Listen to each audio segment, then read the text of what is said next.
Tuma chuan percentage le grade trendan kan thlir over le dawn ani excel a kan an lut le ta a ti chuan hi mark sheet kaloni ta a chuan masabera tan percentage hi kan jong masanga percentage jong tur chuan hemi percentage a hian kan click anga ti chuan equal to ti vikat kan chhunga ti chuan total ti hian in kan click anga ti chuan hemi subject sa thi thir taila pali lo ni ta mathematics science mizo english pali lo ni ta chu full mark ka za theu ni chuan subject li atun zali tin ani don ta chu ti chuan total kan click nu khan backslash ka vikat kan tanga ti khan 400 lo ni ta a chuan star mark khoi kan chu lenga into tinang kan ni ta ni ti chuan 100 ta kan enter don ani ti khan 82 lo ta vikat han tinon lela noya hian equal to kan tianga total hi kan click anga slash vikat 400 into 100 kan tianga enter kan be don ni chuan you can drag khale menga ti khan automatic in lon zong le ta chuan heti lai hi grade alom ta hi an kan muang hian hei an noya criteria om hi 80% above to distinction 65% first 50 above second 35% above third kilomita 35 noi zong ka chu fail tin ani don ta ni chu grade hian kan zong don ta ni chuan grade hian kan click anga equal to kan metanga if kan tinga if kan chunga open bracket kan tinga first open bracket kan tinga ti chuan heti lai percentage hi kan click anga ti chuan greater than kan tinga heti lai 80% hi 80 kan chunga chuan comma kan tinga double inverted comma kan open anga ti chuan distinction ani wangin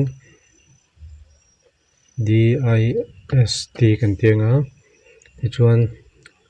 close double inverted comma kan close lenga ti chuan comma kan ti lenga if kan ti lenga open bracket kan ti lenga ti chuan heti lai percentage sabi kan ba click lenga greater than kan ti lenga ti chuan heti lai 65 hi kan chhunga ti chuan comma kan ti lenga open inverted kan ti lenga ti chuan hi first ani don wangin first first chuan kan close lenga close inverted booking chuan comma kan ti lenga if kan ti lenga open bracket kan ti lenga percentage ka kan ba click lenga greater than kan ti lenga chuan heti lai 50 kan tinga ti khan comma chuan open inverted double inverted kan ti lenga hi chu second alun to don ta ni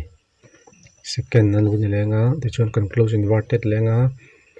comma kan ti lenga if open bracket lenga percentage kan click lenga greater than kan ti lenga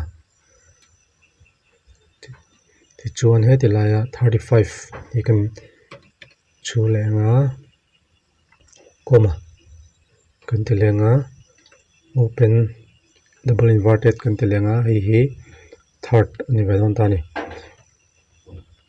chuan kan close inverted lenga chuan comma kan ti lenga heti lai hian third thleng ani to wangin heti lai hian comma kan da to nu hian third zone no comma kan da to nu hian if ti to lovin atop na tur fail 35% mut phalo song ka fail ani don wangin double inverted in kan open anga chuan fail kan ti don ni fail kan tenga chuan close inverted booking kan close lenga chuan heti la kan hmu criteria kan siam hi division kan thena hi